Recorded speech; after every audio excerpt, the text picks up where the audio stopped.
ਗੁਲਜ਼ਾਰ ਹਾਂਜੀ ਉਹ ਪੁੱਤ ਮੈਨੂੰ 10,000 ਰੁਪਇਆ ਦੇ। ਉਹ ਕੀ ਕਰਨਾ ਹੁਣ ਜੀ? ਉਹ ਪੁੱਤ ਮੈਂ ਬਿਮਾਰ ਰਹਿੰਦੀ ਆ, ਮੈਨੂੰ ਕਿਤੇ ਕਿਸੇ ਵੇਲੇ ਮੈਨੂੰ ਪਤਾ ਹੈ ਜਿਹੜੀ ਬਿਮਾਰ ਰਹਿੰਦੀ ਤੂੰ ਵੱਡੇ ਨੂੰ ਦੇਣੇ ਆ ਪੈਸੇ, ਸਮਝ ਆਈ ਨਾ? ਕੋਈ ਪੈਸੇ ਨਹੀਂ ਹੈਗੇ ਮੇਰੇ ਕੋਲ। ਤੇ ਪੁੱਤ ਉਹ ਵੀ ਤੇ ਜਿਹੜੇ ਬਾਹਰ ਗਿਆ ਸੀ ਤੈਨੂੰ ਦਿੰਦਾ ਹੀ ਸੀ ਪੈਸੇ।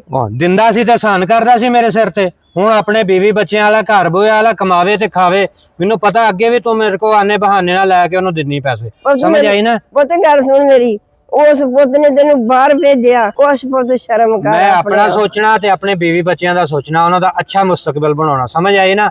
ਉਹ ਕਰੇ ਦਿਹਾੜੀਆਂ, ਬੜੀ ਕਮਾਈ ਕਰਕੇ ਆਇਆ, ਉੱਥੇ ਆ ਜਾ ਕੇ ਹੁਣ ਕਰਦਾ ਮਿਸਤਰੀਆਂ ਮਗਰ ਦਿਹਾੜੀਆਂ। ਜੇ ਪੁੱਤ ਤੂੰ ਨਾ ਆਪਣੇ ਬੱਚਿਆਂ ਦੇ ਸੋਚਣਾ ਆ, ਤੇਰੇ ਬੱਚੇ ਵੀ ਫਿਰ ਨਾ ਆਪਸ ਵਿੱਚ ਨਾ ਸਲੂਕ ਰੱਖੂਗੇ। ਉਹ ਮਾਂ ਛੱਡਿਆ ਕਰ ਇਹ ਗੱਲਾਂ ਹੀ ਸਾਰੀਆਂ, ਸਮਝ ਆਈ ਨਾ? ਆਪਣੇ ਭਰਾ ਦਾ ਸੋਚ ਕੁਛ, ਦੇਖ ਉਹਨੇ ਤੇਰੀ ਖਾਤਰ ਕਿੰਨਾ ਕੁਛ ਕੀਤਾ। ਬਾਹਰ ਗਿਆ ਛੱਡਿਆ ਕਰ, ਸਮਝ ਆਈ ਨਾ? ਤੇਰੀਆਂ ਹਾਈ ਗੱਲਾਂ ਜਿਹੜੀਆਂ ਨਾ, ਉਹਦਾ ਨਹੀਂ ਕੁਝ ਬਣਨ ਦਿੱਤਾ। ਉਹ ਕਰਦਾ ਪਿਆ ਨਾ ਦਿਹਾੜੀਆਂ, ਏਦਾਂ ਹੀ ਤੂੰ ਮੇਰਾ ਵੀ ਹੁਣ ਦਿਹਾੜੀਆਂ ਤੇ ਰੱਖੇਂਗੀ ਮੈਨੂੰ। ਪਤਾ ਆਪਣੀ ਮਾਂ ਦਾ ਮਾਰਾ ਆ ਗਿਆ ਕਿ ਹੁਣ ਆ ਗਿਆ ਵਾ, ਠੀਕ ਆ, ਬੈਠੀ ਰਹਿ ਆਰਾਮ ਨਾਲ, ਕੋਈ ਪੈਸੇ ਪੂਸੇ ਨਹੀਂ ਹੈਗੇ ਮੇਰੇ। अस्सलाम वालेकुम मां जी, की हाल है जी? ठीक ठाक हो? ਵਾਲੇਕੁਮ ਸਲਾਮ। ਵਾਲੇਕੁਮ ਸਲਾਮ। अम्मी जी थोड़ी गुथली किथे, इधर करो जरा। ਹਾਂਜੀ ਪੁੱਤ ਕੀ ਕਰ करो तो सही तुसी जरा गुथली अपनी। ਮੈਨੂੰ ਦੱਸਤਾ ਸਹੀ। अम्मी जी करो तो सही एक बारी।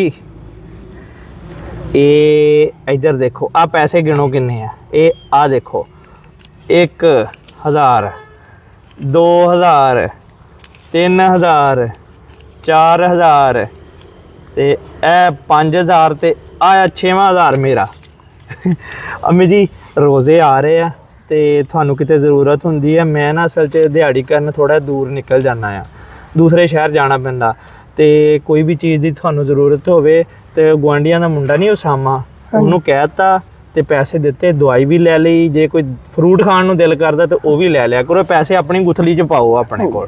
ਪੁੱਤ ਮੇਰੀ ਸੁਣ ਗੱਲ, ਤੂੰ ਮੈਨੂੰ ਦਿੱਤੇ, ਮੈਨੂੰ ਆ ਗਿਆ, ਮੈਨੂੰ ਕਾਸੇ ਸ਼ਾਇਦ ਦੀ ਜ਼ਰੂਰਤ ਨਹੀਂ।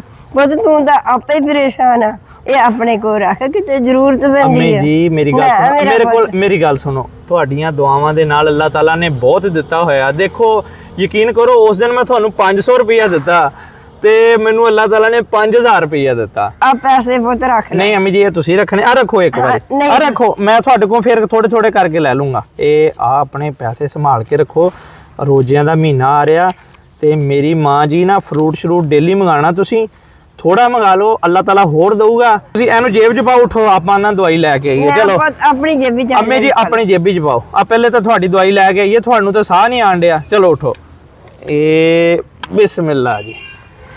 ਅੱਛਾ ਵੀ ਦੋਸਤੋ, ਗੱਲ ਇਸ ਤਰ੍ਹਾਂ ਆ ਕਿ ਰਮਜ਼ਾਨ ਸ਼ਰੀਫ ਦਾ ਮਹੀਨਾ ਆ ਰਿਹਾ ਤੇ ਆਪਣੇ ਮਾਂ ਪਿਓ ਦਾ ਖਾਸ ਤੌਰ ਤੇ ਖਿਆਲ ਰੱਖੋ। ਉਸ ਪੈਸੇ ਦਾ ਕੋਈ ਫਾਇਦਾ ਨਹੀਂ ਜਿਹੜਾ ਮਾਂ ਪਿਓ ਤੇ ਨਾ ਲਾਓ। ਤੇ ਬਾਕੀ ਸਾਡੀ ਕੋਈ ਵੀਡੀਓ ਅੱਛੀ ਲੱਗੀ ਆ ਤਾਂ ਲਾਈਕ ਕਮੈਂਟ ਸ਼ੇਅਰ ਜ਼ਰੂਰ ਕਰਿਓ। ਸਾਡਾ YouTube ਚੈਨਲ RJ ਉਮਰ ਗੁੱਜਰ ਸਬਸਕ੍ਰਾਈਬ ਕਰਿਓ। ਸ਼ੁਕਰੀਆ।